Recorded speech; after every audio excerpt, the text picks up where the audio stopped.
আল্লাহু তাআলা আনহু আমি কবরকে বলেছিলাম, এ কবর তোর গর্বে, এ কবর তোর গর্বে নবীর বেটি ফাতেমা, আল্লাহ নবী দিন দুনিয়ার বাদশার কলিজা টুকরিকে রাখছি। এ কবর ফাতেমা সাথে বিয়াদবি করবি না, ফাতেমা সাথে বিয়াদবি যেন না হয়। এ কবর তোর গর্বে যাকে রাখছি শোন, ইনি হলেন হাসান হোসাইনের আম্মা জান। হাসান হোসাইনের কথা আল্লাহ নবী বললেন, আমার সাহাবারা শুনে রাখো, আমার সাহাবারা শুনে রাখো, আমার হাসান হোসাইন হলো জান্নাতে যুবকদের সরদার। কবর তোর গর্ভে যাকে রাখছি তার সাথে বিয়াদবি করবি নি, ইনি হাসান হোসাইনের আম্মা। এ যুবক তরুণীরা, আমার রাসূলুল্লাহর দিওয়ানারা, এমন করে আল্লাহ নবীর কলিজা টুকরি হযরত ফাতেমা জোহরা রাদিয়াল্লাহু তাআলা আনহাকে যখন কবরের মধ্যে রাখা হয়, এমন করে সময় আবু যার গিফারি রাদিয়াল্লাহু তাআলা আনহু বলতে লাগে, এ কবর তোর গর্ভে যাকে রাখছি শুনে রাখো, তোমার গর্ভে ফাতেমাকে রেখে যাচ্ছি। ইনি বলেন জান্নাতের মহিলাদের সরদারিনী, জান্নাতের মহিলাদের সরদারিনীকে তোর কবরের মধ্যে রেখে যাচ্ছি। খবরদার খবরদার বিয়াদবি না যেন হয়। ওই সময় কবর থেকে একটাই আওয়াজ এসেছিল, এ আবু যার আমি চিনি না, চিনি না, আমি চিনি না, কে নবীর বেটি ফাতেমা, কে নবীর বেটি ফাতেমা, আমি কবর চিনি না, কে হাসান হোসাইনের আম্মা জান, আমি ফাতেমা চিনি না, কে আলী সেরে খোদা মৌলা আলীর স্ত্রী আমি চিনি না, আমি কবর শুধু দেখবো আমল আমল। আমার কমার ভেতরে যে আমার এই গর্বে যে আমল নিয়ে আসতে পারবে, নেকি নিয়ে আসতে পারবে, আমি কবর তার সাথে ভালো ব্যবহার করব। তাহলে কি বোঝা গেল যে এত বয়া মাইক দিচ্ছ কেন? তো সব মিক্সচার তোমাদের কাজ করে না, এত বয়া লাগাচ্ছ। যাই হোক, কবর আমি নবীরকে, নবীর বেটি এইসব আমি চিনি না, আমি শুধু আমল দেখব, আমল করেছে কিনা। তাহলে বংশ, ক্ষমতা, টাকা পয়সা, নেতা মন্ত্রী, আপনি দুনিয়াতে যাই হন না কেন, এই সব আল্লাহ পাক আপনার দেখবে না। দেখবে শুধু কি, সবাই মিলে বলে আমল আমল। আল্লাহ পাক বলছেন ফামাইন, আপনার বলছেন যারা নেকির কাজ করবে, সৎ আমল করবে, তাদেরকে আমি আল্লাহ ডান হাতে আমলনামা দেবো, আর যারা কিয়ামতের ময়দানে জাহান্নামী হবে তাদেরকে আমি আল্লাহ বাম হাতে আমলনামা দেবো। আমরা সবাই কি ডান হাতে আমলনামা পেতে চাই। ডান হাতে আমলনামা পেতে হলে কি করতে হবে?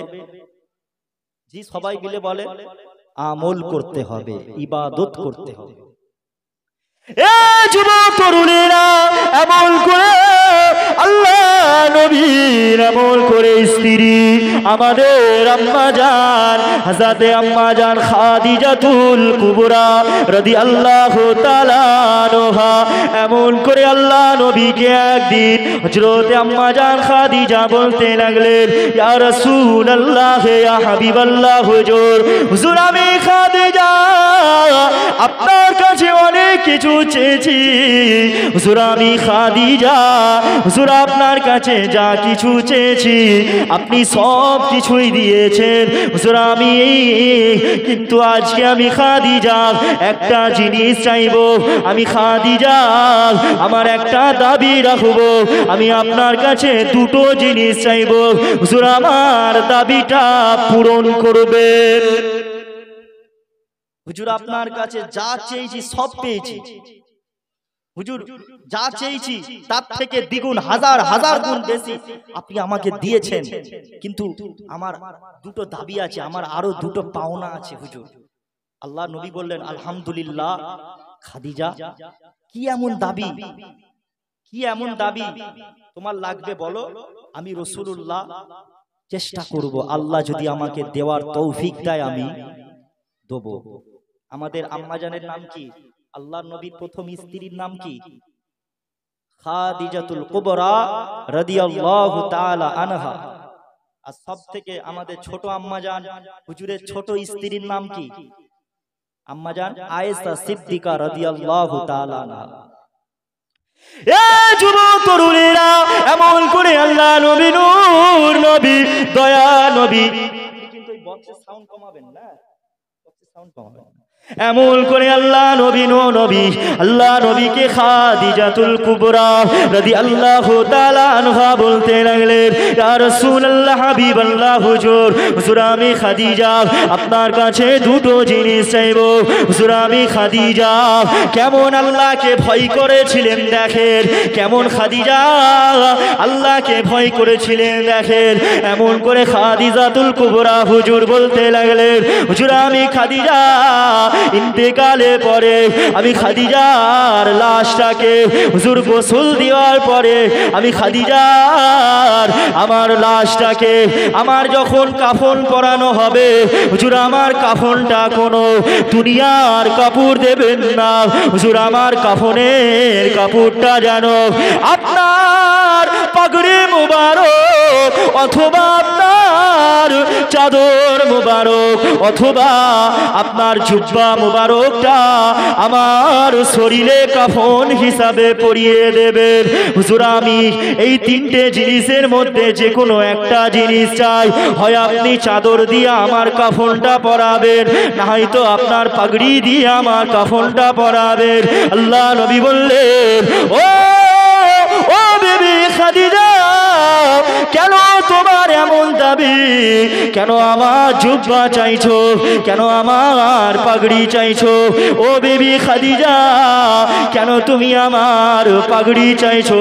আম্মা জান খাদিজাতুল কুবরা রাদিয়াল্লাহু তাআলা আনহা বলেছিলেন, ইয়া রাসূলুল্লাহ, হাবিবাল্লাহ, হুজুর, হুজুর আমি খাদিজা আমার বড় ভয় হয়, আমার বড় ভয় হয় আমি খাদিজা যখন মারা যাব, আর আমি খাদিজাকে যখন কবরের মধ্যে রাখা হবে, আমি খাদিজা কবরকে অনেক ভয় করি, আমি খাদিজা আমার মৃত্যুর অনেক ভয় হয় হুজুর। আমি কবর, আমি খাদিজার সাথে কি ব্যবহার করবে হুজুর, আমার কবরের আযাবের অনেক ভয় হয়।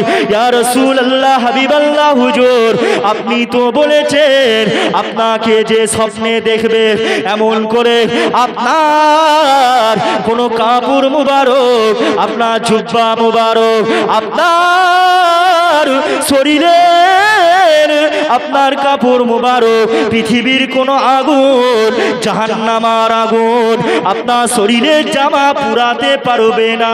ইয়া রাসূলুল্লাহ, হাবিবাল্লাহ, হুজুর আপনি আমাকে আমার আপনার শরীরের যে কোনো একটা কাপড় দিয়ে কাফনটা পরাবেন হুজুর। আমি খাদিজা আমার দ্বিতীয় দাবি হলো হুজুর, আমি খাদিজা যখন মারা যাব, হুজুর আমি খাদিজা যখন মারা যাব হুজুর, আমার লাশটাকে এমন করে সবাই মাটি দিয়ে চলে যাবে, সবাই গুটি গুটি পায়ে মাটি দিয়ে চলে যাবে। মিনহা খালাকনাকুম আফিহা নুঈদুকুম ওয়া মিনহা নুখরিজুকুম তারাতান উখরা বলে সবাই মাটি দিয়ে চলে যাবে। হুজুর আমি খাদিজা আমার যখন মৃত্যুটা হয়ে যাবে হুজুর সবাই চলে যাবে, হুজুর আপনি আমি খাদিজার কবরের পাশে দাঁড়িয়ে থাকবেন। হুজুর আমি খাদিজা আমার কবরের ভয় হয়, হুজুর আমি খাদিজার সাথে কবর আমার সাথে কি ব্যবহার করবে, হুজুর আপনি আমার কবরের পাশে বসে থেকে হুজুর আপনি আমার জন্য একটু আল্লাহ পাকের দরবারে দোয়া করবেন। হুজুর সবাই তো চলে যাবে, আপনি আমার প্রাণের স্বামী, আপনি আমাকে ছেড়ে যাবেন না, হুজুর আমার কবরের সামনে একটু দোয়া করবেন। মুনকার নাকির ফারিস্তা এসে আমি খাদিজাকে সওয়াল জবাব করবে, আমি খাদিজা সওয়াল জবাবের উত্তরটা দিতে পারবো না, হুজুর আপনি আমাকে আমার জন্য একটুখানি দোয়া করবেন, যদি আল্লাহ পাক আপনার দুয়ার বরকতে আমি খাদিজার কবরের আযাবটাকে আল্লাহ মাফ করে দেয়, হুজুর আপনি আমার জন্য একটু দোয়া করবেন। আল্লাহকে ভয় করছে খাদিজাতুল কুবরা, আর অথচ নবী পাক সাল্লাল্লাহু আলাইহি সাল্লাম বলেছে যারা আমি নবী আমাকে একবার দেখলো, দেখে ঈমান আনলো, তখনকার সাহাবাদের কথা বলছি যারা ছিলেন নবীর জীবদ্দশায়, যারা আমি নবী আমাকে দেখলো, দেখে ঈমান আনলো এবং ঈমানের আমল ঠিকভাবে করতে পারলো, তারা সবাই কি জান্নাতি। আর নবী আরো একটা হাদিস বলেছে যারা আমি রাসূলুল্লাহ আমাকে স্বপ্নের মাধ্যমে দেখলো তাদের জন্য আমার আল্লাহ পাক আপনার সমস্ত জাহান্নাম, 7টা জাহান্নাম আল্লাহ পাক হারাম করে দেয়। জোরে বলুন সুবহানাল্লাহ। তাদের শরীরেতে জাহান্নামার আগুন স্পর্শ করতে পারে না। খাদিজাতুল কুবরা কত ভয় করতেন, তারা কত আমল করতো, অথচ আপনি আমি আমল কিছুই করি, শুধু দুনিয়া দুনিয়া দুনিয়া করেই যাচ্ছে। বলেন না খাদিজাতুল কুবরা কম ইবাদত করতো? এ যুবক তরুণেরা আমার রাসূলুল্লাহর দিওয়ানারা আসেন আলোচনা দিকে এগিয়ে যায়, তাই আমার বাপ ভাইদের বলে দিয়ে যাব, জলাকান্দুয়ার মানুষদের, আমার হাওড়া জেলার দাদা পীরের মুরিদদের বলে দিয়ে যাব, আল্লাহকে ভয় করুন, আল্লাহকে ভয় করুন, কবরের কথা চিন্তা করুন, কিয়ামতের কথা চিন্তা করুন, মৃত্যুর কথা স্মরণ করুন। মরে যাব, আপনিও মারা যাবেন, আপনার আমার লাশটাকে কবরের মধ্যে রাখা হবে, সবাই আমরা মরে যাব, কেউ আমরা সারা জীবন বেঁচে থাকার জন্য, আজীবন বেঁচে থাকার জন্য আমরা কেউ আসি নাই। এ যুবকেরা তরুণীরা আপনারা এমন করে আল্লাহ নবী, নবী দয়া নবী আম্মা জান, আল্লাহ নবী ছোট স্ত্রী আমাদের আম্মা জান হযরতে আম্মা জান আয়েশা সিদ্দিকা রাদিয়াল্লাহু তাআলা আনহা বলতে লাগলেন, ইয়া রাসূলুল্লাহ হাবিবাল্লাহ হুজুর, হুজুর আমি আয়েশা যখন দুনিয়া থেকে বিদায় নিয়ে চলে যাব, হুজুর আমি আয়েশা যখন মারা যাব, হুজুর আমি আয়েশা যখন এমন করে কিয়ামতের ময়দানে যখন আল্লাহ পাক আমি আয়েশাকে তুলবে, হুজুর আমি আয়েশার সাথে কি আপনি সেদিন থাকবেন? হুজুর আপনি কি আমি আয়েশাকে ভুলে যাবেন? হুজুর আপনার কি মনে থাকবে আমার কথা? হুজুর ওই কঠিন দিনে আমি তো আপনার স্ত্রী, আপনি আমাকে অনেক ভালোবাসেন, হুজুর ওই কঠিন দিনে কি আপনি আমাকে ভুলে যাবেন? আল্লাহ নবী বললেন, ও বিবি, ও আমার বিবি আম্মা, ও আমার বিবি আয়েশা, আমি কিয়ামতের ময়দানে মাহশরের দিনে আমি রাসূলুল্লাহ খাদিজাকে চিনব না, আমি নবী পাক আয়েশা তোমাকেও চিনতে পারবো না। ও বিবি আয়েশা, আমি নবী পাক কিয়ামতের ময়দানে তোমাদেরকে নিয়ে শুধু ভাববো না, বিবি আয়েশা কিয়ামতের ময়দানে যখন সমস্ত মানুষ হিসাবটা দিতে উঠবে, আর ওই কঠিন দিনে আমি রাসূলুল্লাহকে যদি তুমি খুঁজতে চাও, পাও, আমি নবী পাককে যদি না খুঁজে পাও ও বিবি আয়েশা, তাহলে তুমি মিজানের দাঁড়িপাল্লার কাছে যাবে, তুমি আমাকে মিজানের দাঁড়িপাল্লার কাছে দেখতে পাবে।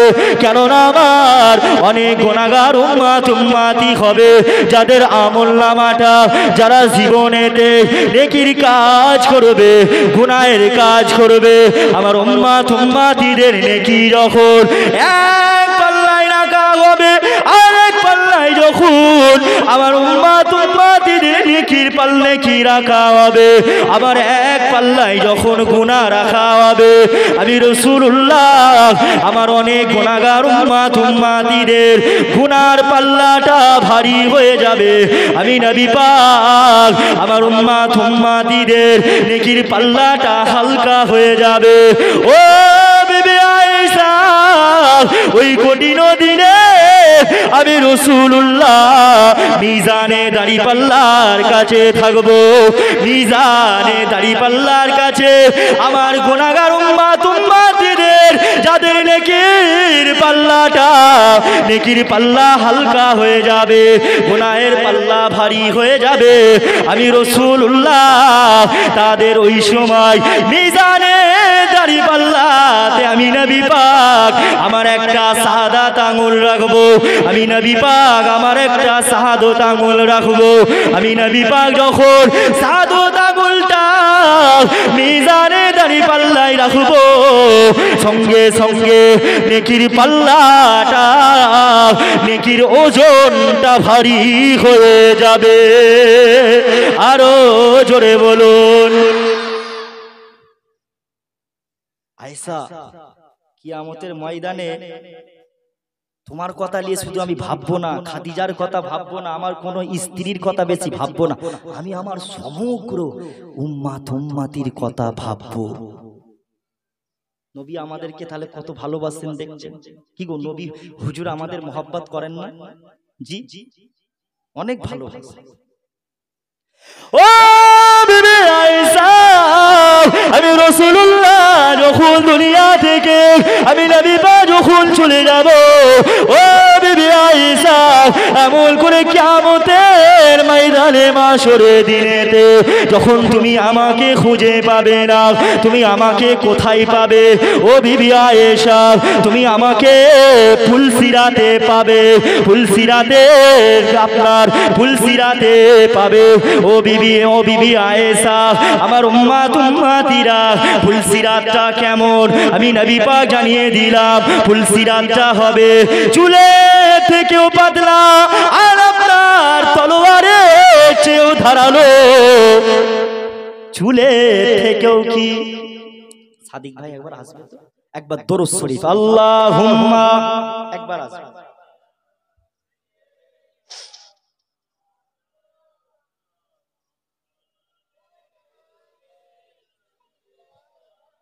লা ইলাহা ইল্লাল্লাহ।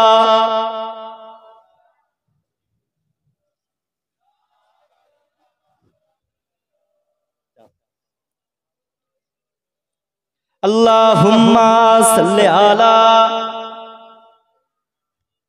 আপনাদের অসুবিধা হচ্ছে না তো? জি, কারোর অসুবিধা হচ্ছে না তো? একটু তাকবীর হবে জোরে করে, নারে তাকবীর, আরো জোরে নারে তাকবীর, আরো জোরে নারে তাকবীর, নারে তাকবীর।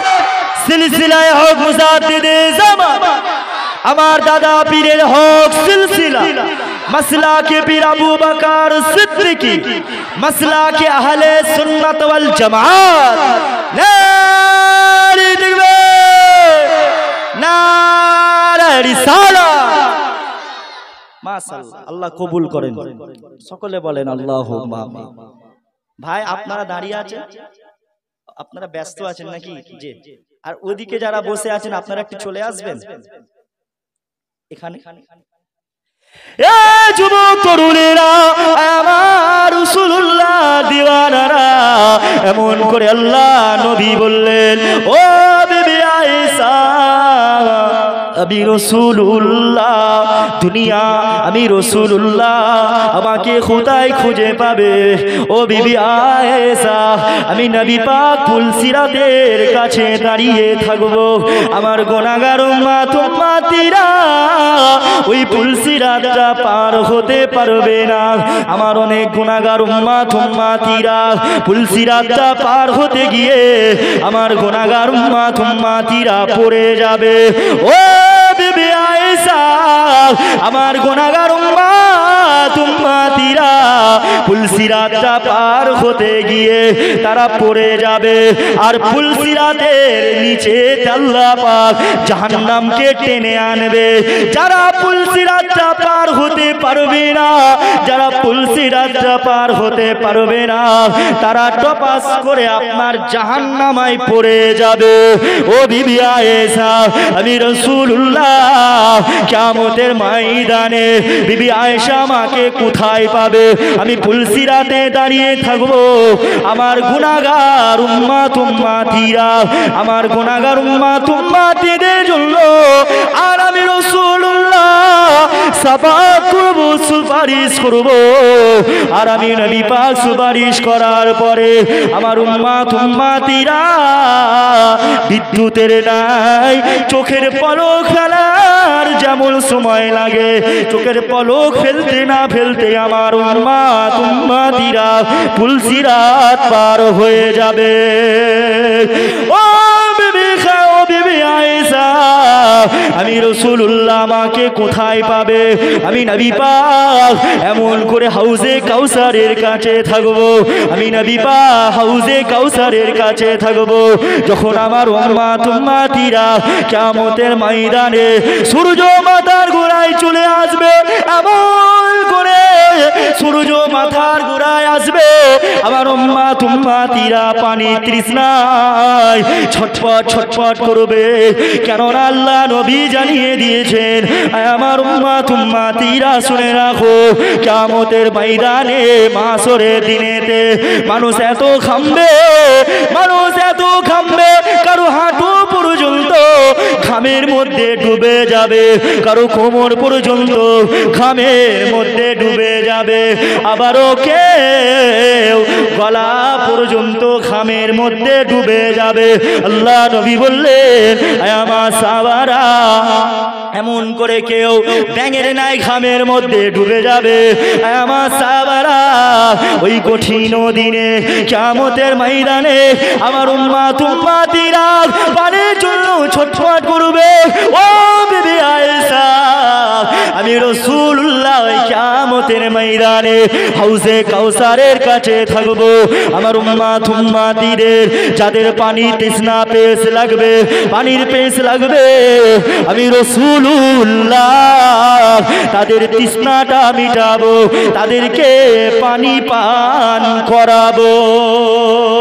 আল্লাহ নবী এমন করে আমাদের আম্মা জান হযরত আম্মা জান আয়েশা সিদ্দিকা রাদিয়াল্লাহু তাআলা আনহা আল্লাহ নবীকে আবার বলতে লাগলেন, ইয়া রাসূলুল্লাহ, ইয়া হাবিবাল্লাহ, হুজুর কিয়ামতের ময়দানে যখন কিয়ামতটা যখন হবে, আর কিয়ামতের দিনেতে সমস্ত মানুষ উলঙ্গ অবস্থায় উঠবে, উলঙ্গ অবস্থায় উঠবে।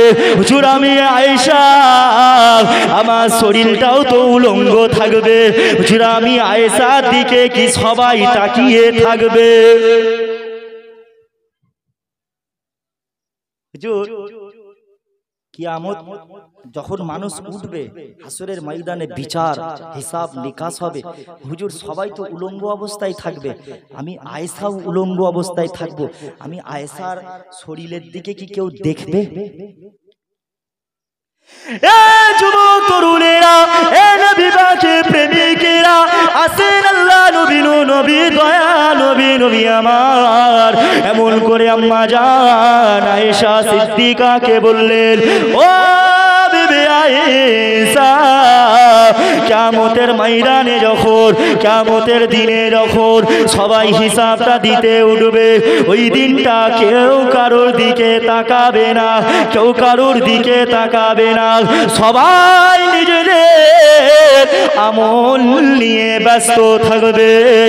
আমার কি হবে, আমার কি হবে, সবাই নিজেদের আমল নিয়ে চিন্তিত থাকবে,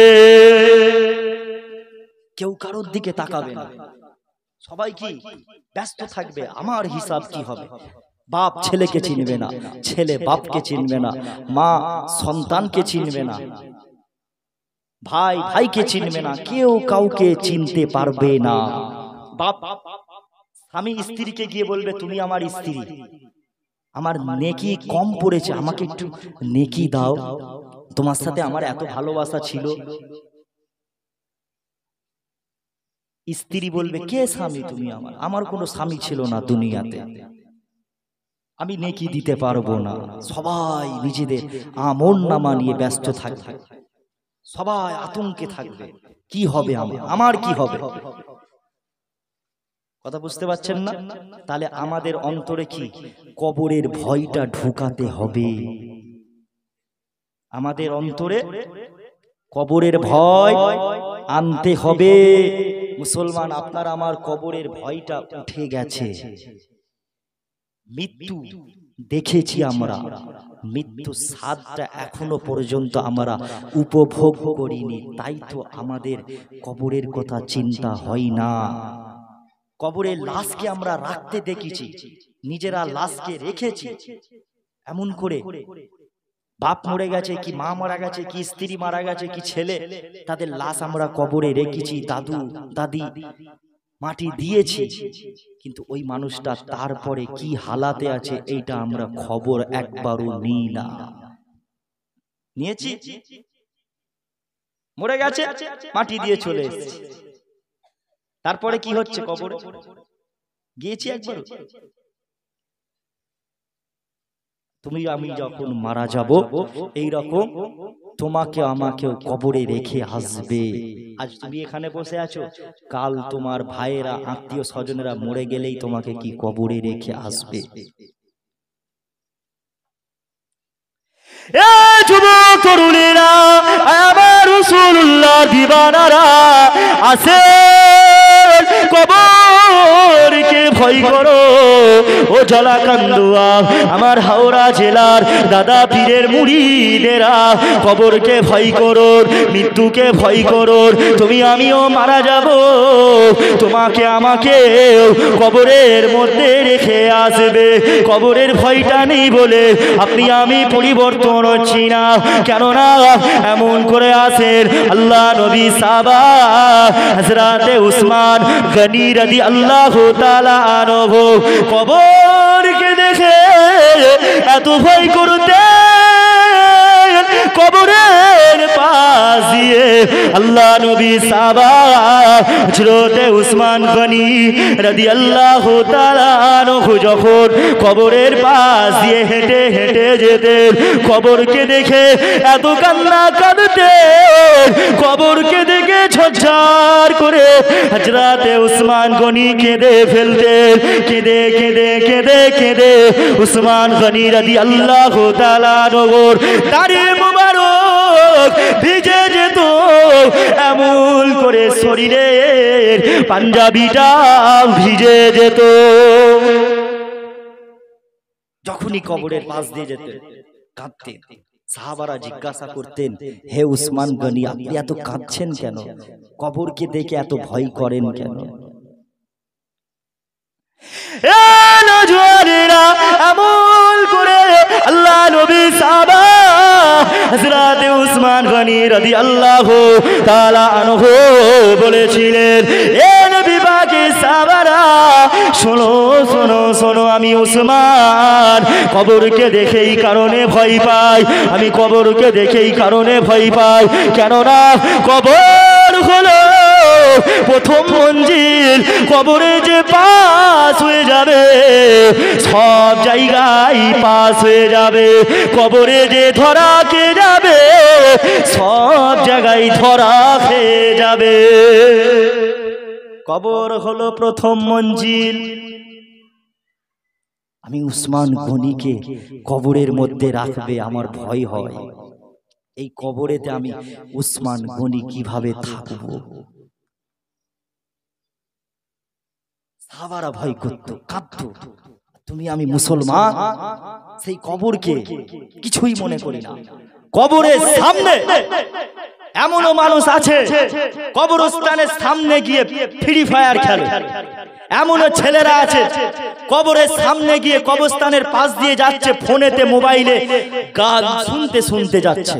এমনও ছেলেরা আছে কবরস্থানের সামনে গিয়ে হাসি ঠাট্টা মজা করছে, কবরস্থানকে কিছু মনেই করছে না। কি গো, আমি কথা ভুল বলছি? যদি বলা হয় কবরস্থানকে তোর ভয় লাগে, তখন আবার কি বলবো? ভয় কিসে? কবরস্থান তো আমাদেরই কবরস্থান। মোর দাদুরা শুয়ে আছে এখানে, ভূত ফুত নেই এখানে। ভূত থাকলে আর কবরস্থানের সামনে যাবে না।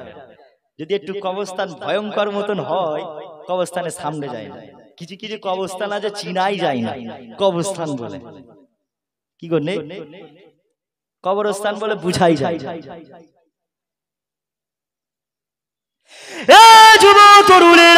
আল্লাহ নবী সাহাবা হযরত উসমান গনি রাদিয়াল্লাহু তাআলা আনহু কান্না কাঁদতেন কাঁদতেন। আল্লাহ নবী সাহাবাদেরকে বলতে লাগলেন, এ নবী পাকের সাহাবারা, আমি উসমান গনি রাদিয়াল্লাহু তাআলা আনহু কবরকে দেখে আমার অনেক ভয় হয়। কবরে আমি একদিন চলে যাব। আল্লাহ পাক আমি উসমান গনিকে এত ধন সম্পত্তি দিয়েছে, এই ধন সম্পত্তি ফেলে রেখে, এই দুনিয়া জমিনটা ফেলে রেখে আমি উসমান গনি একদিন এই কবরের মধ্যে আপনার কাফন পরে শুয়ে থাকবো। জানি না এই কবরে আমি উসমান গনি কিভাবে থাকবো। তাই আমি উসমান আমার মৃত্যুর জন্য এই কবরকে দেখলে আমি উসমান ভয় পাই। এমন করে আল্লাহ নবী সাহাবারা, আল্লাহ নবী সাহাবারা সবাই ভয় করতো কবরকে দেখে, সবাই ভয় করতো। শুধু ভয় করি না, তুমি আমি মুসলমান। যদি ভয় করতাম তাহলে এত গুনাহ করতাম না। যদি আপনার আমার কবরের কথা ভয় হতো, যদি আপনার আমার মৃত্যুর কথা ভয় হতো, তাহলে আমরা মুসলমান সুদ খেতাম না, আমরা মুসলমান বন্ধন লোন নিতাম না, আমরা মুসলমান হারামের মধ্যে ডুবে থাকতাম না, আমরা মুসলমান জুয়া খেলতাম না, আমরা মুসলমান সাট্টা খেলতাম না। এ যুবকেরা, কবরের ভয়, মৃত্যুর ভয়, জাহান্নামের ভয় আপনার আমার অন্তর থেকে উঠে গেছে। তাই তো মুসলমান আজকে আমরা এত গুনাহ পাপ করেছি, এত অন্যায় করেছি, অথচ আল্লাহ পাক বলছে, বান্দা রে কি পাপ করেছিস বান্দা, গুনাহ করেছিস, আমি আল্লাহ পাক আমার কাছে তওবা কর, আমি আল্লাহ পাক আমার কাছে মাফ। আপনার দুয়াটা কর, আল্লাহুম্মা গফিরলি, আল্লাহুম্মা গফিরলি, আল্লাহুম্মা গফিরলি। ও রব্বি আল্লাহ পাক আমার গুনাহ খাতা আল্লাহ পাক ক্ষমা করে দেন, আল্লাহ পাক ক্ষমা করে দেন। এ যুবক, যদি তুমি আমি মুসলমান আল্লাহ পাকের দরবারে রুনাজারি করতাম, কান্নাকাটি করতে পারতাম, কান্নাকাটি করে আল্লাহর কাছে মাফ চাইতে পারতাম, আল্লাহ পাক আল্লাহ আমাদের জীবনের গুনাহ সব মাফ করে দিতে। কিন্তু মুসলমান আমরা খালি গুনাহ করছি, করছি, করছি, আরো করব। যদি তোমার আমার মধ্যে কবরের ভয়টা থাকতো, তোমার আমার মধ্যে যদি মৃত্যুর ভয় থাকতো, তাহলে আমরা জিনা ব্যভিচারী এমন করে গোপনে গোপনে যা গুনাহ করি এই সমস্ত গুনাহ করতাম না। পরের মাল, পরের জমি, পরের জায়গা মেরে চুরি করতাম না। আল কেটে চাচা নামাজ পড়ে এসেই মাঠে গিয়ে মাঠের আলটা কেটে কেটে সরাচ্ছে, আগাচ্ছে, অন্যের জমিতে আগাচ্ছে, অন্যের জমিতে আগাচ্ছে, নামাজ পড়ছে। আবার এমন নামাজি আছে পকেটে বিড়ি নিয়ে যাচ্ছে মসজিদে, মসজিদে যাচ্ছে পকেটের মধ্যে বিড়ি। এমনও নামাজি আছে সূরা ফাতিহা পর্যন্ত পড়তে পারে না, ইমাম সাহেবের ভুল ধরে। আছে না নাই বলেন? সূরা ইখলাস পড়তে পারে না, জানে না, আলেমদের ভুল ধরে। আলফাজ এটা ভুল করেছে, আলফাজ ওটা ভুল বলেছে, অমুক পীরজাদা ওইটা ভুল বলেছে, অমুক পীরজাদা গুমরাহ হয়ে গেছে, বেদাত করছে, এটা ভুল সেটা ভুল, কিচ্ছু জানে না, জ্ঞান কিচ্ছু নেই, আলেমদের ভুল ধরছে। কি গো, এমন চাচা, এমন মুরব্বী, এমন যুবক নেই? একটুখানি ওয়াজ শুনলো, যুবক ভাইয়েরা কিছু কিছু আছে ওয়াজ শুনছে, শুনে ফতোয়াবাজি শুরু করে দিয়ে। ওয়াজ শুনছেন তো আপনিও? ঠিক আছে, চলতে ফিরতে কাজ করতে করতেই শুনুন। মেয়েরা সব, মহিলারা সব ওয়াজ শুনছে তো? মেয়েদের কি বসার প্যান্ডেল করা হয়েছে নাকি? জি, বাড়িতে আওয়াজ যাচ্ছে তো? যুবকেরা, আমার রাসূলুল্লাহর দিওয়ানারা, ও আমার হাওড়া জেলার দাদা পীরের মুরিদ মুতাকিদিন গণেরা, কবরকে ভয় করুন, কবরকে ভয় করুন, মৃত্যুকে ভয় করুন, জাহান্নামের কথা খেয়াল করুন। এমন করে আল্লাহ নবী জানিয়ে দিলেন, ওরে আমার উম্মত উম্মতিরা রে, বেশি বেশি করে কাঁদো। দুনিয়ার জমিনে যদি তুমি আমি বেশি বেশি করে কাঁদতে পারি, আল্লাহ পাক কিয়ামতের ময়দানে আল্লাহ পাক তোমার আমার মৃত্যুটা যখন হয়ে যাবে, তখন তুমি আমি বেশি বেশি করে হাসবো। দুনিয়ায় যদি বেশি হাসো, মরে গেলে তোমায় বেশি কাঁদতে হবে। কবর দেখেছি আমরা, কবরে তোমাকে আমাকে, নিজেদের কথাটা ভাবো না, সবাই নিজেদের কথাটা ভাববেন। আপনাকে আমাকে কবরে কাফন পরিয়ে শুইয়ে দেওয়া হবে, মুনকার নাকির ফারিস্তা আসবে, সওয়াল জবাব করা হবে। মান রব্বুকা ওমান দীনুকা ওমান নবিয়ুকা, মান রব্বুকা তোমার রব কে, ওমান দীনুকা তোমার ধর্ম কি, ওমান নবিয়ুকা তোমার নবীর নাম কি, মান হাজার রাজুল এই ব্যক্তিটাকে। এ যুবকেরা, সবাই আমরা জানি মান রব্বুকা, আমার রব হলেন আল্লাহ, ওমান দীনুকা আমার ধর্ম হলো ইসলাম, ওমান নবিয়ুকা আমার নবীর নাম হলো হযরত মুহাম্মদ মুস্তাফা আরবি সাল্লাল্লাহু আলাইহি ওয়াসাল্লাম। মান হাজার রাজুল এই ব্যক্তিটাকে, ইনি হলেন আল্লাহ নবী, আখিরি নবী, নবীদের বাদশাহ, সাহেলসার সাহেলসার নবী কুলে শিরোমণি, আল্লাহ নবী দো জাহানের বাদশাহ। সবাই আমরা উত্তর দিতে পারবো কি পারবো না বলেন? সবাই আমরা শুনেছি। অনেক মানুষ আছে আবার মুখস্থ করে রেখে দিয়েছে, বলে কবরেতে মুনকার নাকির ফারিস্তা সওয়াল জবাব করবে, সেই জন্য প্রশ্নের উত্তরগুলো মুখস্থ রাখি, মরে গেলে টপাস টপাস করে উত্তরগুলো দিয়ে দেবো, দিয়ে জান্নাতি হয়ে যাব। আর দুনিয়ার জমিনে শুধু দাদা টানবো, দাদা দাদা বোঝেন? মদ, মদ, মদের নাম দাদা নেই? মদ তো না, কি মদের মতন তো, দাদা বলে নাম না। আল্লাহ ওই কবরে যখন তোমাকে আমাকে আমাকে রাখা হবে। ওই কবরেতে সবাই সওয়াল জবাবের উত্তর দিতে পারবে না। আল্লাহ পাক যাকে বলার তৌফিক দেবেন সেই কেবলমাত্র কবরের সওয়াল জবাবটা দিতে পারবে, উত্তরটা দিতে পারবে।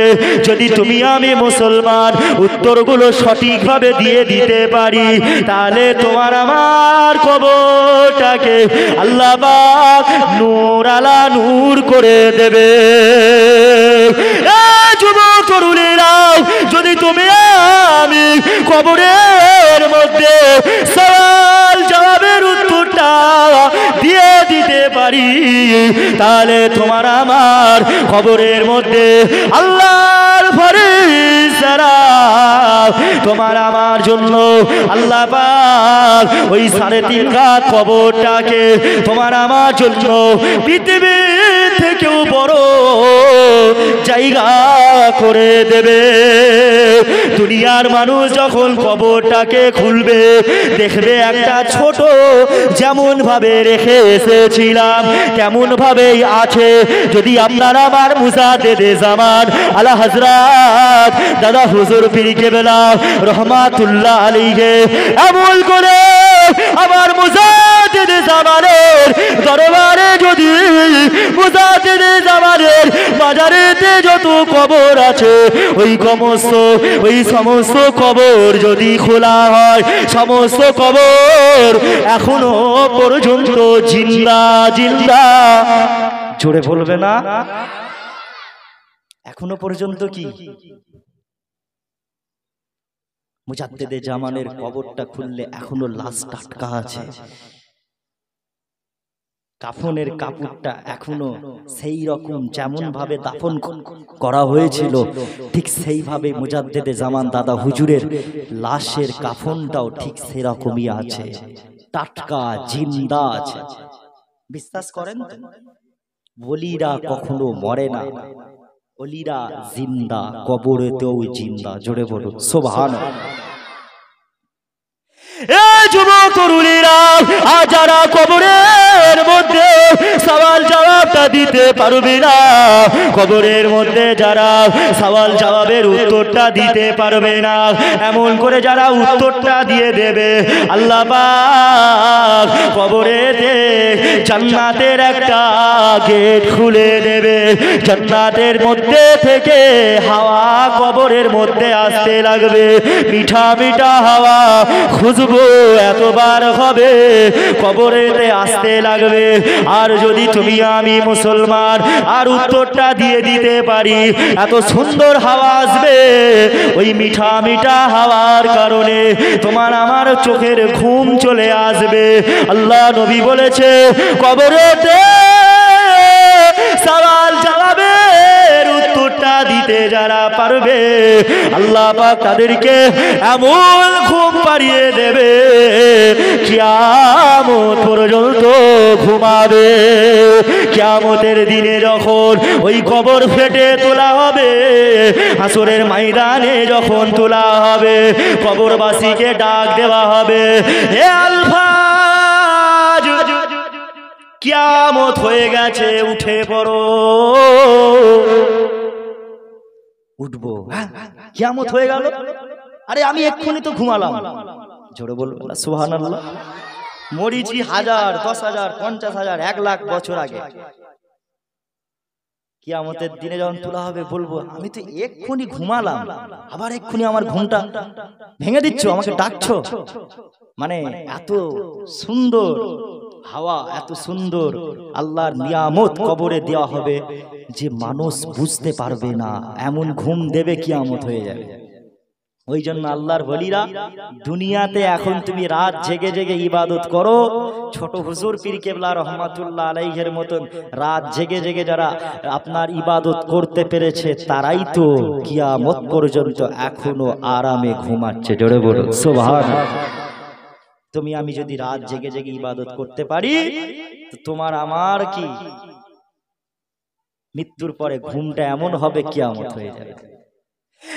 যুবকেরা, আমার রাসূলুল্লাহ দিওয়ানারা, আমার মুরব্বি বাজানেরা, শোনো শোনো, এমন করে যারা উত্তর উত্তরটা দিতে পারবে না, আর যারা উত্তরটা দিতে পারবে না আল্লাহ পাক তাদের কবরটাকে এমন করে উত্তর না দেওয়ার কারণে কবরের মাটি দুপাশ দিয়ে চেপে চেপে আপনার কবরটা সরু হয়ে যাবে। মানুষের হাড় হাড্ডি সব ভেঙে যাবে। মাটি আস্তে আস্তে ছোট হবে, কবর কি আস্তে আস্তে সরে আসবে, সরে সরে সরে সরে লাশটাকে পুরো চেপে ধুমড়ে মুচড়ে দেবে আল্লাহ। আবার শরীর অটোমেটিক তৈরি করে দেবে। আবার কবরের মধ্যে আগুন জ্বলতে লাগবে, দাও দাও করে আগুন জ্বলবে। কথা কি বুঝতে পারছেন? জান কিন্তু দিয়ে দেওয়া হবে। যদি বলেন ভাই আলফাজ ভাই মারা গেলে তো আর কিছু মনে হয় শাস্তি যা দেওয়া হবে সেগুলো তো আমরা ভোগ করব না, সেগুলো কিছু বুঝতে পারবো না। এখন যেমন বেঁচে আছে, রুহু আছে, জান আছে, একজন মানুষ চিমটি কাটলেও লাগবে, তখন তো মরে গেলে যা শাস্তি হবে তখন কিভাবে বুঝবো না? আপনাকে আল্লাহ জান ফিরিয়ে দেবে। বুঝতে পারছেন না? আপনার শরীরে জান ফিরিয়ে দেবে, আপনি আবার মানুষের মতন মানুষ হয়ে যাবে, রুহু ফিরিয়ে দেওয়া হবে। আপনার রুহুটা যখন আবার দেহের মধ্যে চলে আসবে, আপনি আবার কি, আপনাকে কেউ মারলে আঘাত করলে আপনি সব কি উপভোগ করতে পারবেন। বাপ যুবক, আপনাদের এই এলাকায় তাবারক হয়েছে তো? জি, তাবারকের আগুনে কেউ হাত দিতে পারবেন এখন গিয়ে? কে পারবেন? পা দিতে পারবেন তাবারকের আগুনে? না, দিলে কি হবে? পুড়ে যাবে। তোমরা ঘোরাঘুরি করছো কেন? চলে আসো, চলে আসো। হ্যাঁ আসো। একবার দরুদ শরীফ আল্লাহুম্মা সাল্লি আলা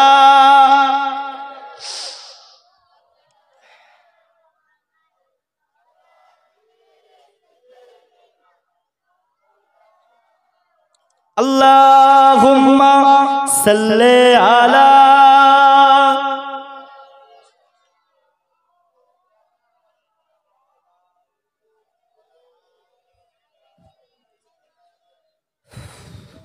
सब बोलते हैं क्या है फुरफुरा शरीफ में,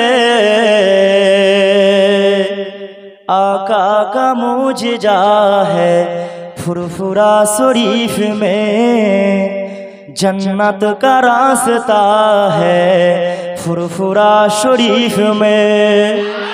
आरो जोरे सब पूछते हैं क्या है फुरफुरा शरीफ में, जन्नत का रास्ता है फुरफुरा शरीफ में, आका का मुझजा है फुरफुरा शरीफ में। जिसने दादा की फैंस का दरिया बहा दिया और उंगली पकड़ के अबू बकर से मिला दिया। जिसने दादा की फैंस का दरिया बहा दिया और उंगली पकड़ के अबू बकर से मिला दिया, वो आशिके रसूल है फुरफुरा शरीफ में, आका का मुझजा है फुरफुरा शरीफ में, जन्नत का रास्ता है फुरफुरा शरीफ में। झूठा जो उसमें देख तो झूठा दिखाई दे, और सच सच उसमें देख तो सच्चा दिखाई दे। যদি আপনি সত্য সঠিকভাবে দেখেন মুজাদ্দেদে জামানকে, আপনি ঠিক দেখবেন। আর মুমতাজুল ইসলাম ওই ডাবচড় ইয়াসিনের চোখে যদি দেখেন তো দাদা হুজুরকে আপনি খারাপ দেখতে পাবেন, খালি বেদাত বেদাত বেদাতে ভরপুর হয়ে গেছে। কথা বুঝতে পারছেন? মুমতাজুল ডাবচড়দের মতন যদি চোখ দিয়ে দেখে তাহলে কি দেখবেন? খালি দেখবেন দাদা হুজুর বেদাত করে গেছে, ফুরফুরা বেদাত করে গেছে। যদি ঠিক সঠিক ভাবে দেখেন, চিনতে পারেন, তো আপনি সঠিক দেখবেন। जाग झूठा जो उसमें देख तो झूठा दिखाई दे, और सच सच उसमें देख तो सच्चा दिखाई दे। दादा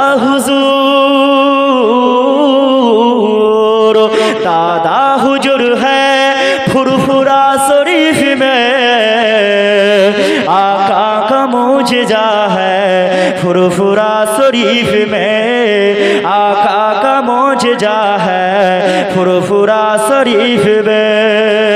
जिस वक्त मैंने देखा है माज़ार हुजूर का, मैं देखते ही हो गया गुलाम हुजूर का। जिस वक्त मैंने देखा है माज़ार हुजूर का, मैं देखते ही हो गया गुलाम हुजूर का। मेरे हुजूर का मज़ार है फुरफुरा शरीफ में, जन्नत का रास्ता है फुरफुरा शरीफ में, आका का मौजज़ा है फुरफुरा शरीफ में। आरो जोरे तकबीर दाओ, नारे तकबीर, आरो जोरे नारे तकबीर, नारे तकबीर।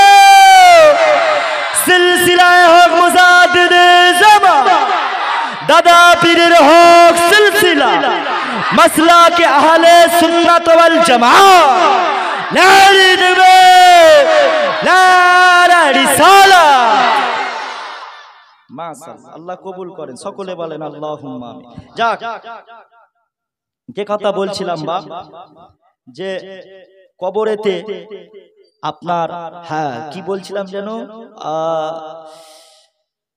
আগুন জ্বালিয়ে দেওয়া হবে, শাস্তি দেওয়া হবে, হ্যাঁ রুহু ফিরিয়ে দেওয়া হবে, জান ফিরিয়ে দেওয়া হবে, শাস্তি যা দেওয়া হবে সব কিছুই কি আপনারা, আপনি আমি সব উপভোগ করতে পারবো। কথা বুঝতে পারছেন না? আপনার আমার কষ্ট হবে, আপনার আমার এই চামড়ায় এখন আগুন দিলে যেমন কষ্ট হবে, তাহলে কবরেতে আমরা কি চাইবো যে আল্লাহ আমাদের কবরটাকে আপনার আগুন দিয়ে ভরিয়ে দিয়ে? কেউ কি চাইবো? জি, কেউ চাইবো না। অতএব ভয় করুন, আল্লাহকে ভয় করুন। উমর ফারুক রাদিয়াল্লাহু তাআলা আনহু ইসলামের দ্বিতীয় খলিফা, কত ভয় করতেন বলেন তো আল্লাহকে, কত কাঁদতেন। যেই উমর রাস্তা দিয়ে হেঁটে গেলে 40 দিন পর্যন্ত ইবলিস শয়তান ওই রাস্তা দিয়ে হেঁটে যেত না। জোরে বলুন সুবহানাল্লাহ। আল্লাহ নবী যেই উমারের কথা বলেছে, লা নবিয়া বাদি, আনা খাতিমুন নবিয়্যিন, লা নবিয়া বাদি, আমি নবী পাক সাল্লাল্লাহু আলাইহি ওয়াসাল্লাম হলাম সবথেকে আখিরি নবী, সবথেকে শেষ নবী। আর আল্লাহ পাক যদি কাউকে নবী করতেন সেটা হতো উমর ফারুক। জোরে বলুন। উমর ফারুক ছাড়া দ্বিতীয় কোনো ওলি, আউলিয়া, পীর, মাশায়েখগণ, কোন সাহাবা, কাউকে বলা যাবে না যে অমুক সাহাবা, যদি নবুয়াতের দরজা খোলা থাকতো অমুক সাহাবা কি অমুক বলি কি অমুক পীর সাহেব কি অমুক সাহেব নবী হতো, এটা বলা যাবে? কেন নবী নিজে নবী যেটা বলেছে সেটা কি আমাদের বলতে হবে? নবী বলেছে কি আমার পরে নবী হলে উমর হতো, তাহলে আমরা কি বলবো? উমর ফারুক হতো নবী যদি হতো। কিন্তু নবুয়াতের দরজা আল্লাহ বন্ধ করেছে, আমার নবীকে আল্লাহ আখিরি নবী করে পাঠিয়েছে। হযরত উমর ফারুক রাদিয়াল্লাহু তাআলা আনহু কেমন আল্লাহকে ভয় করেছিল দেখেন। হযরত ফারুক আযম ইসলামের দ্বিতীয় খলিফা ছিলেন হযরত উমর ফারুক। এমন করে তিনার সন্তান এমন করে নাবিজ পান করেছিল। কিছু কিছু আলেমেরা বলে হযরত উমর ফারুকের ছেলে মদ খেয়েছিল। কিছু কিছু বক্তারা বলে মদ খেয়ে হযরত ফারুক আযমকে এত মেরেছিল, মেরে মেরে মেরে মেরে মেরে ফেলেছিল। বলে না, কিন্তু আসল ঘটনাটা কি? সত্যি উমর ফারুক হুজুর চাবুক দিয়ে মেরে ফেলেছিলেন তিনার ছেলেকে? তিনার ছেলে কি সত্যি মদ খেয়েছিল? আল্লাহ নবী জানিয়েছে হযরতে ফারুক আযমের ছেলে, হযরতে ফারুক আযমের ছেলে নাবিজ পান করেছিল। নাবিজটা কি? নাবিজ হলো দুধের সাথে আপনার খেজুরকে দুধের সাথে রাত্রে বেলায় ডুবিয়ে রাখতো। তখনকার মানুষরা খেজুরকে দুধের সাথে ডুবিয়ে রেখে সকাল বেলায় ওই খেজুরটা গলে গিয়ে খেজুরের রসটা দুধের সাথে মিশে গিয়ে আপনার লাল হয়ে যেত, আর ওই জিনিসটা পান করে নিত। যদি পান করতে ওইটা দেরি করতো তাহলে একটা তারি জাতীয় জিনিস হতো। কি জিনিসটা? তারি হয়ে যেত। তো হযরতে উমর ফারুকের ছেলে নাবিজ পান করেছে। আল্লাহ নবী সাহাবা হযরতে ওমর ফারুকের কানে যখন যায়, হযরতে ওমর ফারুকের সন্তান নাবিজ পান করেছে।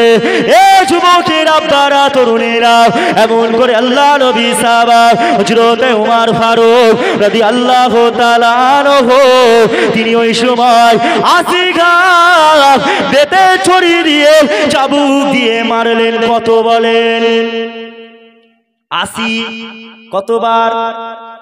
প্রথমে মারার জন্য তিনার একজন আল্লাহ নবী সাহাবা উমর ফারুকের একজন সঙ্গীকে বললেন, তুমি আগে মারো, তুমি আমার ছেলেকে প্রহার করো, তুমি আমার ছেলেকে চাবুক দিয়ে মারো।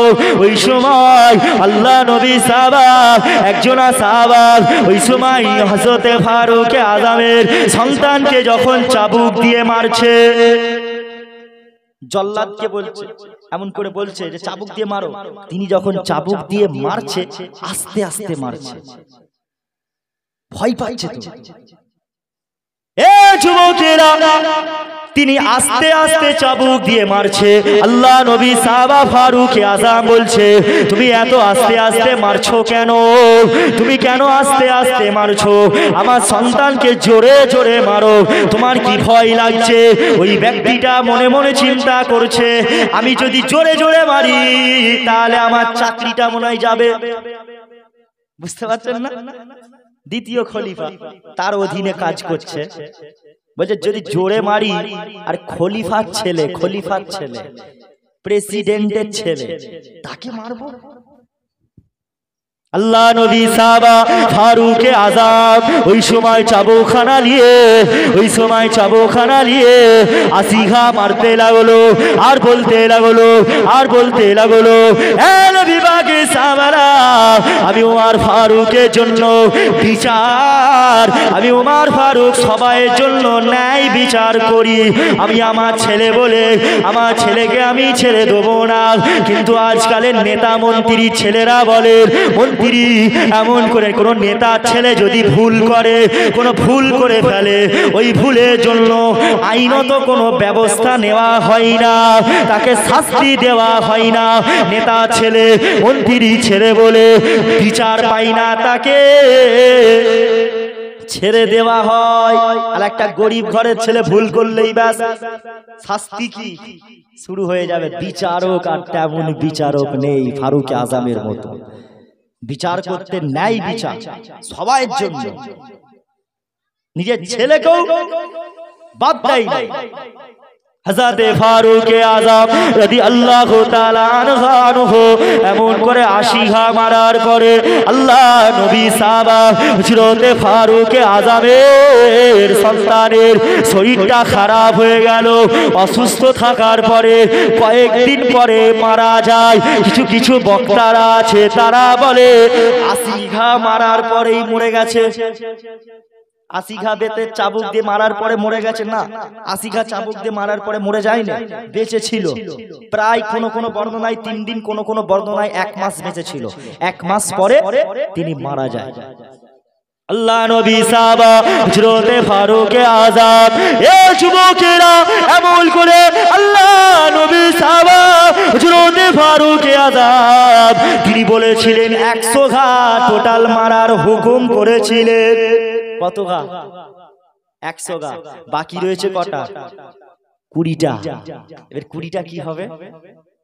মরে গেছে তো, মাটি দিয়ে দিয়েছে। ওই 20টা চাবুক, ওই 20 ঘা চাবুক কবরের ওপরেই মেরেছিল। ছাড়েনে, ন্যায় বিচার কেমন দেখেন। কবরের ওপরেই মাটি দেওয়া হয়ে গেছে, কবরের ওপরে আবার 20 বার চাবুক দিয়ে মেরেছিল, তারপরে শান্তি পেয়েছে। হযরতে উমরের সন্তান স্বপ্নের মাধ্যমে দেখাচ্ছেন, আব্বাজান আপনি যেটা করেছেন আমার সাথে এটা ঠিক করেছেন, আপনি ন্যায় বিচার করেছেন। আপনি যে আমাকে আবারও 20 ঘা বেতে আপনার চাবুক দিয়ে যে আমার কবরে মারলেন, আপনি যে আমাকে ন্যায় বিচার করলেন, এই ন্যায় বিচারের জন্য আমার আল্লাহ পাক খুশি হয়ে আমার জীবনের সমস্ত গুনাহ খাতা আল্লাহ মাফ করে দিয়েছে। জোরে বলুন সুবহানাল্লাহ। বিচার করুন, ন্যায় বিচার করুন। এখন বিচার হচ্ছে টাকা পয়সা, পয়সা দাও, মাল দাও, বিচার তোমার পক্ষে। এলাকায় বিচার করছে আবার কারা? মূর্খরা। মূর্খরা বিচার করছে, কিচ্ছু জ্ঞান নেই। আল্লাহ নবী বলেছিল এমন একটা জামানা আসবে শিক্ষিতরা বিচার করবে না, সব মূর্খ লোকদের হাতে ক্ষমতা চলে যাবে। মূর্খরা হবে সমাজের নেতা। কথা বুঝতে পারছেন? মূর্খরা হবে সমাজের নেতা, মূর্খরা থাকবে চেয়ারে, সিংহাসনে, আর শিক্ষিত মানুষরা থাকবে নিচেতে। এমন পরিস্থিতি, এমন একটা জামানা। আচ্ছা বলেন তো, নবী পাক সাল্লাল্লাহু আলাইহি ওয়াসাল্লাম বলেছিলেন এমন একটা জামানা, কেউ আমার সাথে আপনার কেউ খারাপ মনে করবেন না, আমি হাদিস বলছি, মিসকাত শরীফের, বুখারী শরীফের হাদিস বলছি। আল্লাহ নবী বলেছিল এমন একটা জামানা আসবে কিয়ামতের পূর্বে মহিলাদের হাতে ক্ষমতা চলে যাবে, মহিলারা সমাজের নেতৃত্ব দেবে, মহিলারা নেতা হবে, মহিলারা মন্ত্রী হবে। এটা নবী বলেছে। বাবা সাহাবারা, যখন মহিলাদের হাতে ক্ষমতা চলে যাবে তখন তোমরা ভেবে নাও কিয়ামত বেশি বাকি নেই। কথা আমার মাথায় ঢুকছে? এখন মেয়েরা কি হচ্ছে? শাসক। কথা বুঝছেন না? আর একটা তো দাজ্জাল ওপর মহলে বসেই আছে, ফেরাউনের ফুফুতো ভাই নরেন্দ্র মোদী, চিনো না? জান জ্বেলিয়ে খাচ্ছে রে ভারতবর্ষের মুসলমানদের। কি প্ল্যান, মেরেই ছাড়বে মুসলমানদেরকে।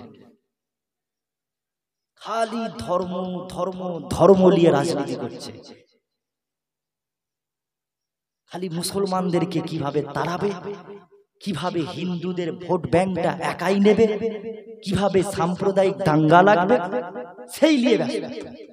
মন্দির মসজিদ, মসজিদ ভেঙে দিচ্ছে, কোথাও মন্দির ভেঙে দিচ্ছে, হিন্দুদেরকে একতা হতে বলছে, একতা হয়ে মুসলমানদেরকে হিন্দু ভাইদের চোখেতে একটা বিষ করে দিচ্ছে। মুসলমানরা তোমাদের দুশমন, মুসলমানরা তোমাদের শত্রু করে দিয়ে আপনার শুধু ক্ষমতা টিকিয়ে রাখতে চাইছে। কি গো, আজ থেকে 10 বছর 20 বছর আগে এত মসজিদ মন্দির এত এত ঝামেলা ছিল? পশ্চিম বাংলায় বলেন না কেন, পশ্চিম বাংলাতেও শুরু হয়ে গেছে। যেদিন থেকে এই বিজেপি ক্ষমতায় এসেছে খালি বলছে হিন্দু জাগো, হিন্দু জাগো। তারপরে মুসলমানদের নেতারা বলছে মুসলমানরা জাগো, খ্রিস্টানদের নেতারা বলবে খ্রিস্টানরা জাগো। সবাই জাগবে, জেগে জেগে সব মারামারি করবে নাকি? শুধু মন্দির মসজিদ কেন? ধর্ম নিয়ে এত কেন মারামারি হবে? ধর্ম ধর্মের জায়গায় থাক,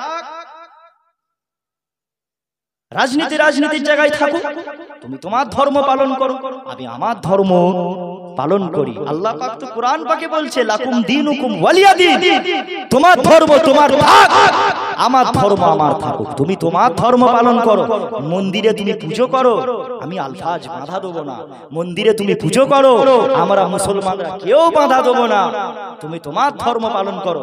আমি আলফাজ মসজিদে নামাজ পড়বো, আপনারা নামাজ পড়বেন, কারোর ক্ষমতা নেই, কোনো হিন্দু ভাইয়ের উচিত হবে না, কর্তব্য হবে না তারা আমাদের মসজিদে এসে আমাদের নামাজটাকে ব্যাঘাত সৃষ্টি করা। তুমিও চালাও তোমার দেবতার, তুমি তোমার পূজা করো, গান বাজনা তুমি যা করছো, আমিও আজান দেবো মসজিদে, তোমার ধর্ম তোমার থাক, আমার ধর্ম আমার থাক, সবাই মিলেমিশে থাকবে। তা না, শুধু উস্কানি দিচ্ছে, দাঙ্গা লাগাতে চাইছে। কি গো, বুঝতে পারেননি মোদির প্ল্যানটা? বুঝতে পারেননি মনে হয়। বিজেপির থেকে সাবধান, এটা উভয় পক্ষে।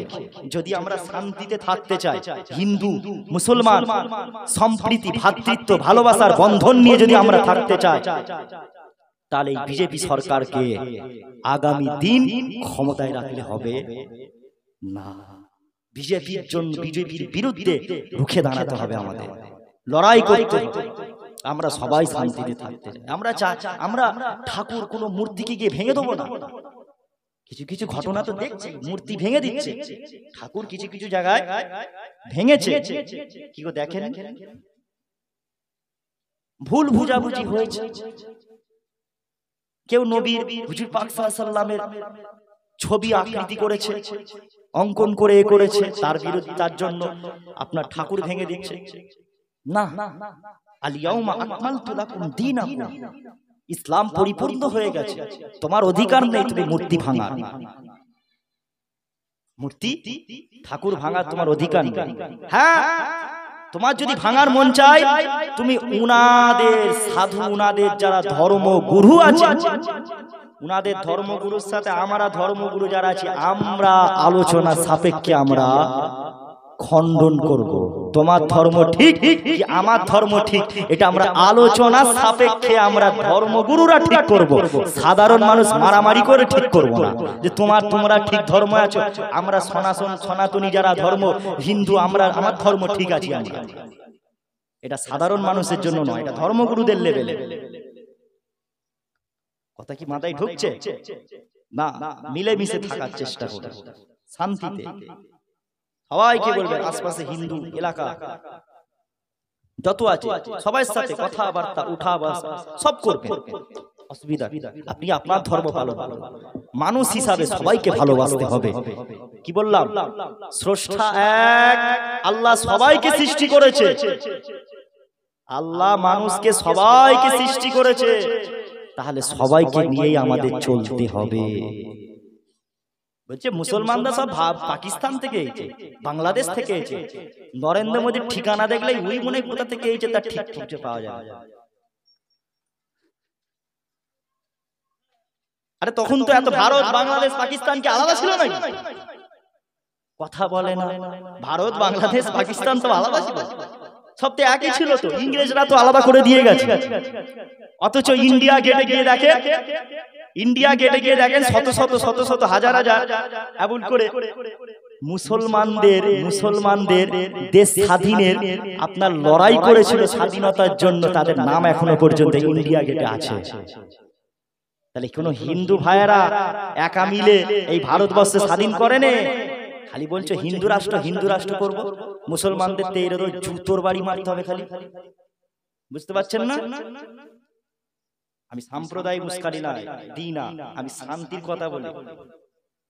তোমার যেমন অধিকার আছে এই মাটিতে থাকার, আমারও অধিকার আছে, আমারও জন্ম এই মাটিতে।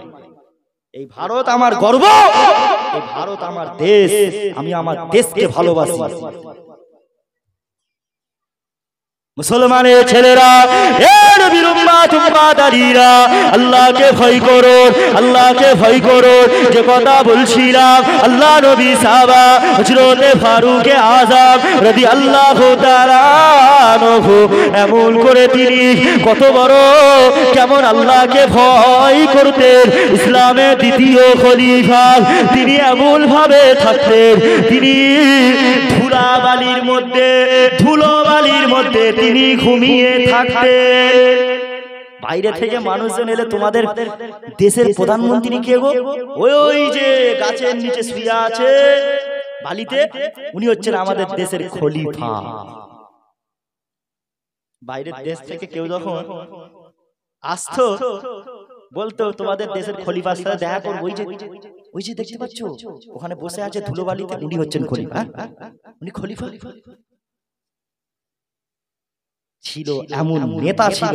অথচ অর্থ সম্পদ যারা খলিফা হয়, প্রেসিডেন্ট হয়, তাদের কি কম হয় বলে? জীবনযাপনটা সাধারণ মানুষদের মতন করেছিল। আর এখনকার নেতা মন্ত্রীরা বুলেট প্রুফ গাড়ি নিয়ে বেরোচ্ছে, হাওয়ায় চড়ে বেড়াচ্ছে, প্লেনে চলছে, হেলিকপ্টারে করে উড়ে উড়ে যাচ্ছে।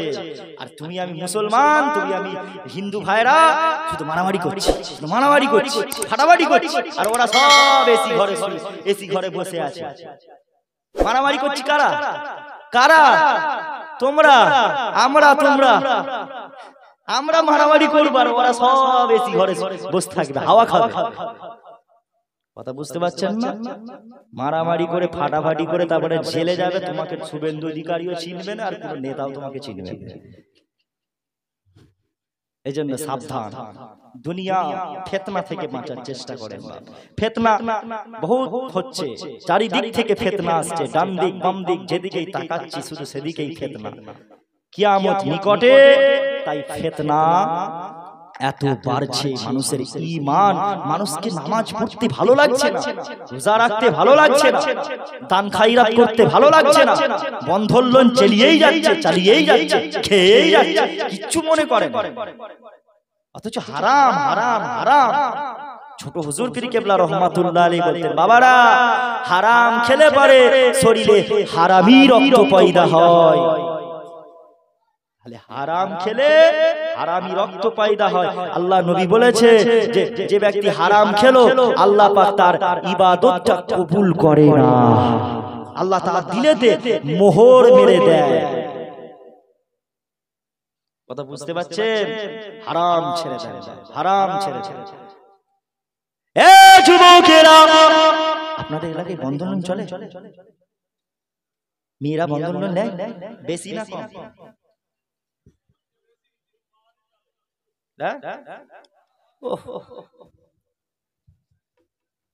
সব জায়গায় তো একই বন্ধন লোন। মেয়েরা ঘরে ঘরে কি বলে লোন, আর হাতে হাতে খালি বড় বড় ফোন।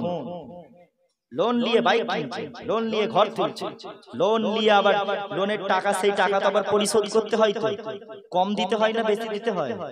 ওই বেশি দেওয়ার জন্যই সুদ হয়ে গেল। আর সুদ খাওয়া কি, সুদ দেওয়া কি, সুদের ব্যবসা করা কি হারাম। তাহলে হারাম খেলে আমাদের হবে না। হারাম ছেড়ে দেয়, হালাল রোজগার করে, আল্লাহর কাছে চান, হালাল খান। এই জন্যই তো আজকে মুসলমানের ঘরে শান্তি নেই।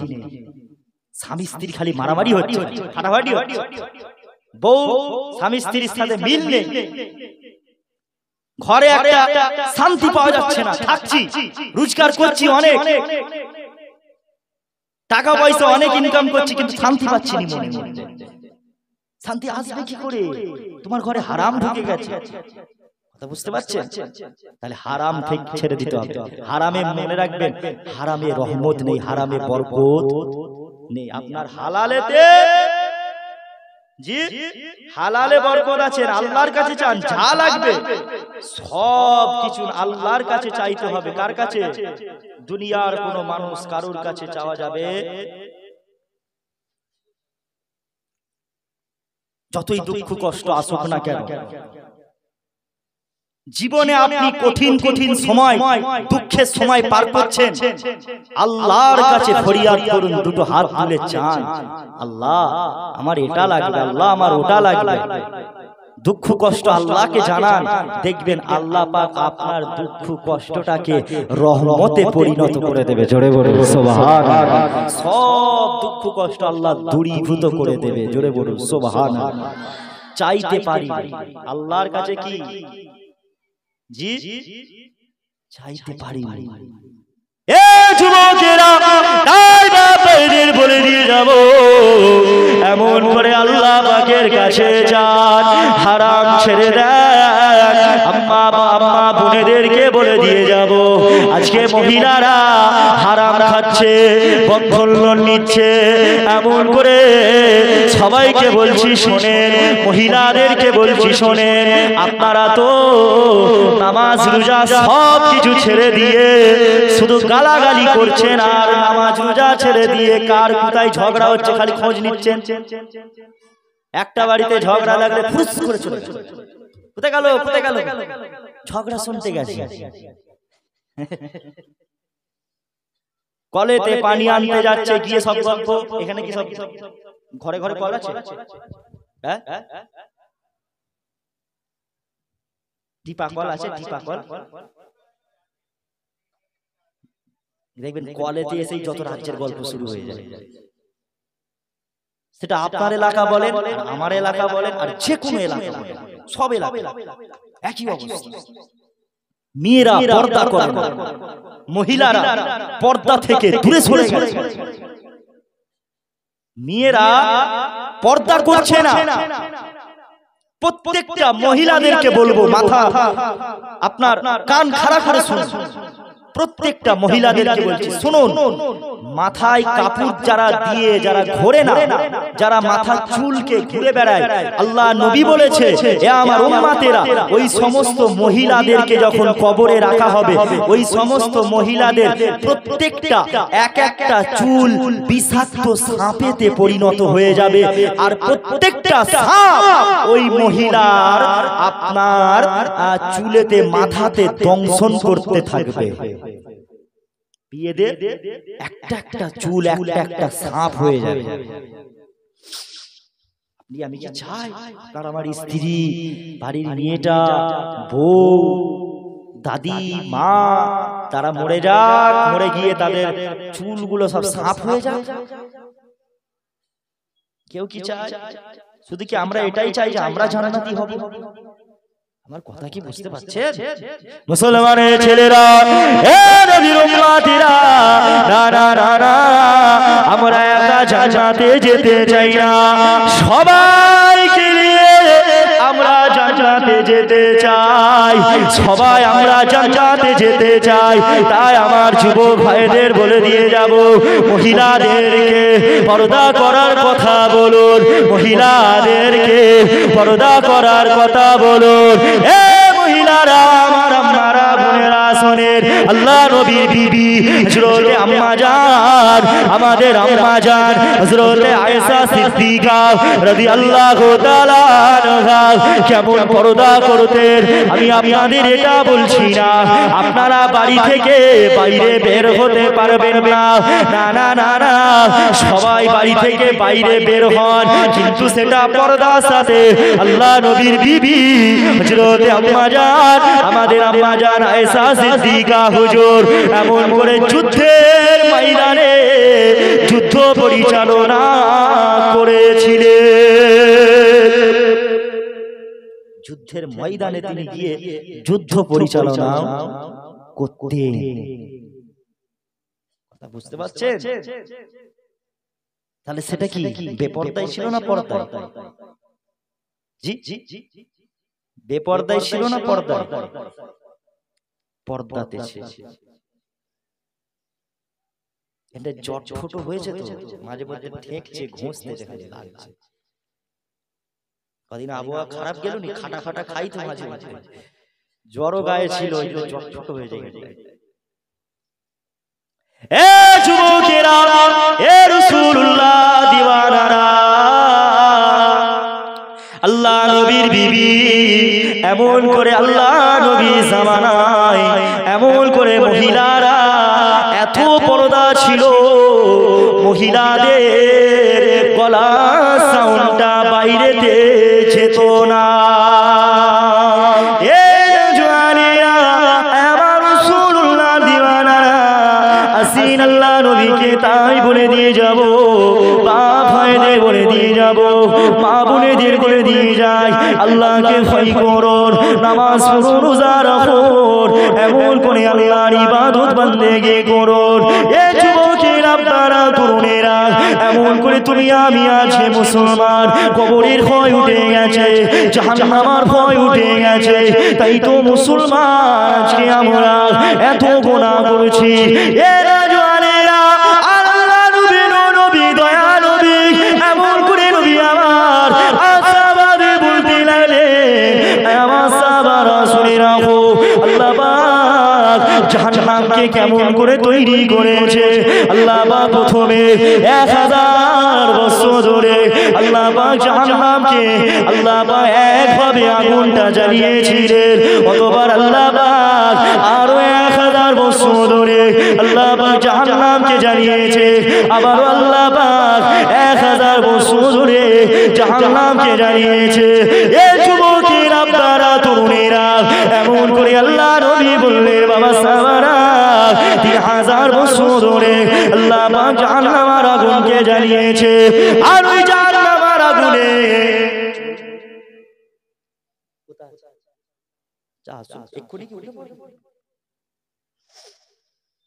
কটাই উঠবে আমাকে একটু টাইম লাগবে।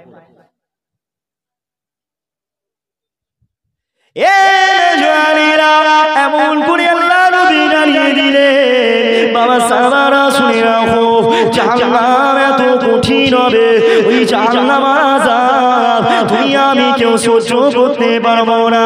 এমন করে আল্লাহ নবী জানিয়ে দিলেন আজ জাহান্নামবাসীদের কানে আজ যখন মানুষকে জাহান্নামের মধ্যে ফেলা হবে, ওই জাহান্নামের আযাবটা এত ভয়ঙ্কর হবে আল্লাহ নবী জানিয়ে দিলেন বাবা সাহাবারা শুনে রাখো মানুষ এত কান্না করবে, মানুষ আচ্ছা আসুন অসুবিধা এমন করে মানুষ যখন জাহান্নামে ফেলা হবে মানুষ এত কান্না কাঁদবে, মানুষের আপনার সবাই পানির পিপাসায় সবাই কাতর হয়ে যাবে।